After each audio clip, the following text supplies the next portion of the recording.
de nuestro Señor Jesucristo sobre cada uno de nuestros hermanos y sobre todos aquellos que puedan ver. Hoy voy a hablar de uno de los eventos de la Semana Mayor, lo que Jesús hizo un lunes. Como primera base voy a hablar de la higuera estéril, pero eso lo voy a hacer de una forma muy clara. Jesús maldijo a esa higuera y le dijo que nadie coma fruto de ti. Pero de lo que hoy voy a hablar con más claridad es de la purificación del templo. Cómo Jesús vino a purificar el templo y qué hizo y qué nos enseña a nosotros y cada uno de nosotros lo que Dios quiere hacer. Texto base, Marcos 11, del 15 al 19. Y dice así, para honra y gloria de nuestro Dios.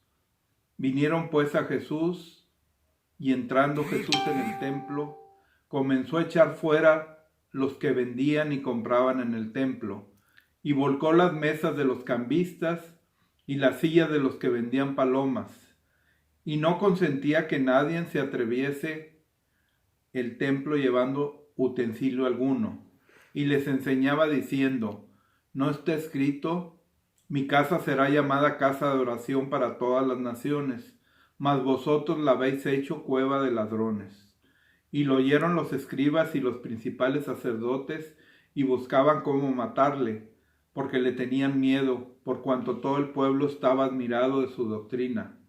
Pero al llegar a la noche, Jesús salió de la ciudad. Vamos a orar en el poderoso nombre de Jesús, para que el Espíritu Santo nos permita hablar con todo de nuevo esta palabra especial de un lunes de Semana Mayor, en el poderoso nombre de Jesús.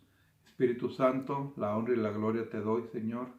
Nos presentamos hoy delante de ti y te damos las gracias por todo lo que has hecho en nuestras vidas.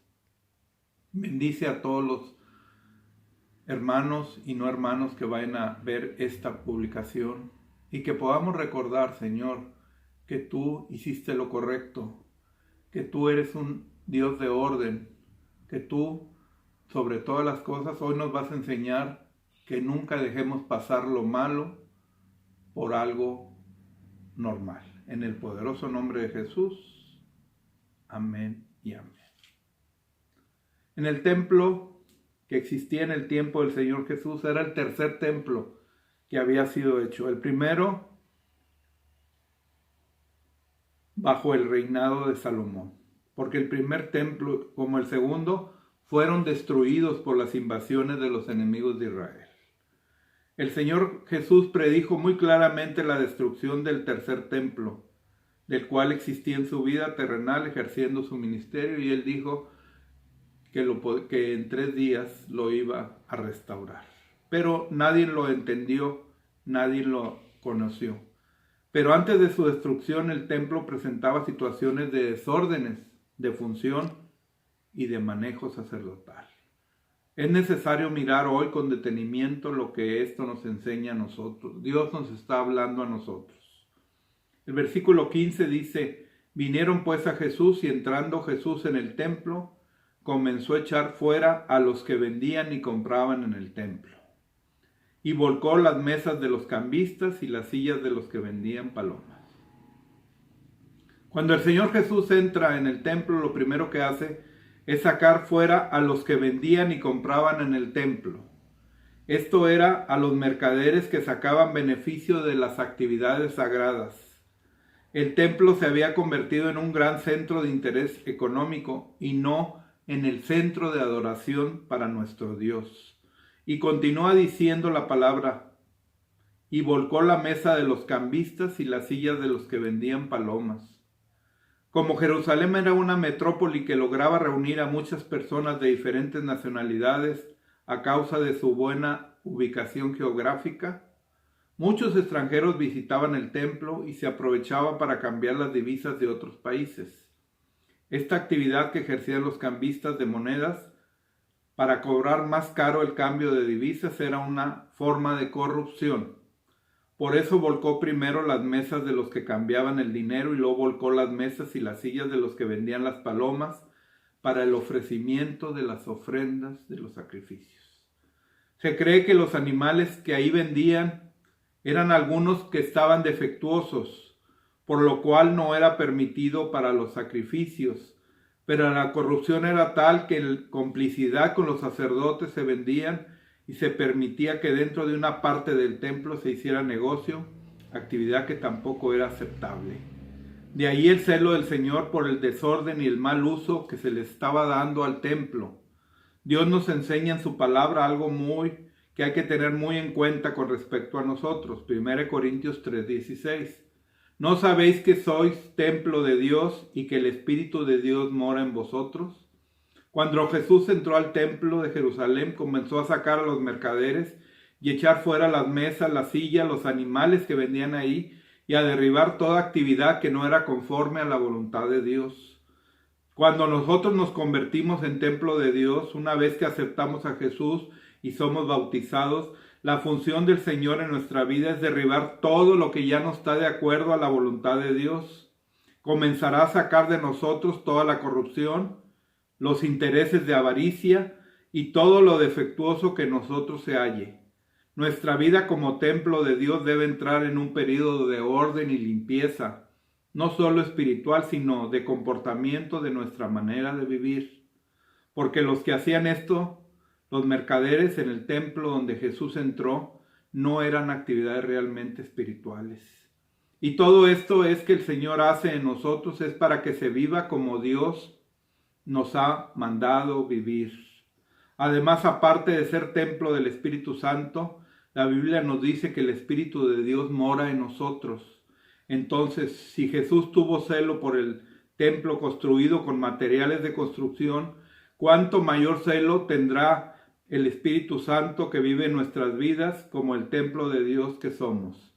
Y yo te pregunto hoy, ¿cómo está el templo del Espíritu Santo de Dios en nuestras vidas? Y no consentía que nadie se atreviese el templo llevando utensilio alguno. Esto significa que a él le indignaba y no permitía que dentro del templo se trasladase ningún utensilio, mucho menos permitiría que se moviese o que se tratara de poner en orden lo que se había derribado. Si Dios ha quitado cosas malas de nosotros en nuestras vidas pasadas, no permite que regresen las cosas malas a nuestra vida. Por eso, muchas personas en la vida cristiana se esfuerzan por restaurar lo que el Señor ha derribado en ellos y regresan a una vida pecaminosa y mala, queriendo otra vez queriendo tener el control de sus vidas. Pero el control de nuestras vidas cuando estamos en Jesús lo tiene el Señor. Y ahí muchos se estaban preguntando, ¿quién es este que está haciendo lo que está haciendo? ¿Con qué autoridad lo hace? Si realmente no ejerce el sacerdocio en el templo, ellos preguntaban. Pero yo te quiero decir que en el libro de los Hebreos, Jesús fue hecho sacerdote según el orden de Melquisedec y él podía hacer lo que hizo originalmente. ¿Cuántos pensamientos pasaron por la mente de muchos en el pueblo de Cristo? Cuando ven que Dios quiere establecer, Dios nos quiere cambiar, Dios nos quiere transformar y nosotros queremos regresar a nuestra vida anterior, al viejo hombre, y eso ya no es bueno en nuestras vidas. En el versículo 17 dice que les enseñaba diciendo, ¿no está escrito, mi casa será llamada casa de oración para todas las naciones? Mas vosotros la habéis hecho cueva de ladrones.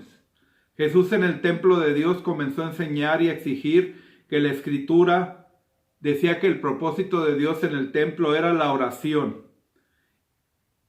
Y la oración para todas las naciones. Sabemos bien que el templo de Dios hay un compromiso nosotros de centrarnos en la oración. A orar ahorita en este momento que estamos pasando por circunstancias muy atenuantes, muy difíciles, que estamos guardados en nuestras casas, esperando en nuestro Dios. Pero fíjate lo que dice Efesios 6:18. orando en todo tiempo, con toda oración y súplica en el Espíritu, y velando en ello con toda perseverancia y súplica por todos los santos. Dios nos dice que nos pongamos a orar. Dios nos dice que estemos orando por las personas, por nuestros familiares, por nuestros amigos, por todos, para que este mal con el coronavirus no llegue a ninguno y que pronto se pueda ir en el poderoso nombre del Señor. El Señor Jesús reclamó lo que la Escritura decía que se debía realizar en el templo, y esto era oración. No podemos hacer vendimias en los templos, hermanos, sobre todo en la parte interior. Tal actividad no estaba realmente ejerciendo y por ello otras situaciones de comercio y corrupción se estaban desarrollando. Cuando se pierde la continuidad de la oración es cuando nos separamos y podemos pecar, hermanos. Por eso no dejemos que el pecado, no dejemos que la corrupción, no dejemos que nada de las cosas que Dios nos ha quitado regresen a nosotros. El Señor Jesús reclamó el deseo de la voluntad del Padre en cuanto a lo que debíamos de hacer en el templo, y es orar. No está escrito: mi casa será llamada casa de oración, pero no se estaba haciendo lo correcto. Quienes iban a orar al templo quizás podían escuchar el bullicio de las compras, de las ventas, de los animales, y eso no es correcto, porque distraían a quienes en verdad iban a orar. Como templo de Dios que somos, cuando estamos orando, debemos oír la voz de Dios solamente, y debemos de estar tranquilos y tratando de hablar con Dios y que Él nos responda y nos ponga. Pero ¿quiénes eran los causantes de todo eso? Eran los sacerdotes que permitían y los escribas, que sabían muy bien la Escritura, pero no la hacían, porque bajo su consentimiento esto estaba ocurriendo. Todos nosotros somos constituidos sacerdotes de Dios. Primera de Pedro 2:9 dice: mas vosotros sois linaje escogido, real sacerdocio, nación santa, pueblo adquirido por Dios, para que anunciéis las virtudes de aquel que os llamó de las tinieblas a su luz admirable. Por eso Jesús, a pesar de que no era sacerdote, después se le reconoció como sacerdote según el orden de Melquisedec. Hemos sido constituidos sacerdotes por el mismo Señor, y como sacerdotes de Dios debemos de velar que nuestra vida en el templo de Dios viva la voluntad de su palabra, y tener celo de vivir una vida recta y santa delante de nuestro Dios. Mas vosotros la habéis hecho cueva de ladrones. ¿Cómo habrá sacudido esto a aquellos que lo oyeron? Porque el templo de Dios se había convertido en una cueva de ladrones. Una cueva es un escondite, y si es de ladrones significa que ahí se estaban escondiendo el resultado de la trampa, la falsedad, la corrupción, la avaricia y el engaño. Como templo de Dios, si una persona se descuida de no vivir conforme a la palabra del Señor, su vida se convertirá en la cueva del diablo, porque Satanás solo viene para robar, para matar y destruir, pero Jesús ha venido a darnos vida y vida en abundancia. Preguntémonos, ¿nuestras vidas son templo de Dios? ¿Vivimos de acuerdo a su palabra? De no ser así, entonces ¿en qué se ha convertido? Versículo 18. Y lo oyeron los escribas y los principales sacerdotes y buscaban cómo matarle, porque le tenían miedo. Por cuanto todo el pueblo estaba admirado de su doctrina y buscaban cómo matarle. Pero ¿cómo cambió la reacción del pueblo? Fue de admiración, porque sabían que Jesús defendía el vivir y hacer conforme a la palabra que Dios enseña. El pueblo estaba admirado de su doctrina. Hoy en día, los ministros de Dios que somos, muchas veces somos odiados por el pueblo, como fue odiado Jesús por los conocedores de las Escrituras, y todo porque la palabra de Dios que enseñamos debe corregir lo que no está bien en la vida de aquellos que son templo del Señor. Es interesante ver las diferentes reacciones que provocó el Señor Jesús en la forma que actuó en el templo. Unos deseaban matarlo y otros lo admiraban y otros lo respetaban y estaban con él. Versículo 19. Pero al llegar la noche Jesús salió de la ciudad. Ante el peligro en que se hallaba, por el odio que le tenían, el Señor Jesús, una vez llega la noche, se marcha de la ciudad. Muchas son las personas que nos rodean como amigos, familia y conocidos que nos comparten con nosotros la manera de vivir, la forma de vivir, cómo estamos unidos a Jesús. Esto nos enseña que es mejor apartarnos de aquellos que el enemigo usará para matar nuestra vida devocional con el Señor. Concluyo diciendo, si vemos la secuencia de lo que el Señor Jesús hizo en el templo, aprenderemos la mejor manera que debemos de actuar como templo de Dios, donde mora el Espíritu Santo. Pues lo primero fue sacar todo lo que no estaba bien. Yo te invito hoy a que saquemos todo lo que no está bien de nuestras vidas, que se lo entreguemos a Jesús. Lo segundo, que no permitamos que nada se mueva. No permitamos que si teníamos un vicio, que tengamos algo incorrecto en nuestra vida, regrese. De ninguna manera lo debemos de hacer o que retorne. ¿Por qué? Porque el Señor ya nos había hecho libre. Dice la palabra, conoceréis la verdad y la verdad os hará libre. Y lo tercero que se hizo en memoria, la función del templo era tener en cuenta la escritura. Esto es estar en oración. Yo te invito a que estemos en oración. No permitas que nuestra vida, que fue constituida por Dios como un templo especial, la convierta el enemigo en una cueva, para así vivir en un desorden y en un pecado. Termino diciéndote, dándote unas palabras de aliento. Y si necesitas oración, háznoslo saber por medio del ministerio de oración, si mi pueblo se humillare. Es tiempo de orar por los demás. Es tiempo de creer en Dios. Es tiempo de decirle a Dios, Señor, ayúdanos. Quítanos esta pandemia que está pasando. Ayúdanos, quítanos todos los pecados ocultos que puedan estar en nosotros. Y si necesitas oración, comunícate con nosotros o pon un mensaje y oraremos muy gentilmente por ti. Y Dios lo hará. Dice la palabra en Salmo 37:5, encomienda a Jehová tu camino y Él hará. Los bendigo grandemente en el poderoso nombre de nuestro Señor Jesucristo.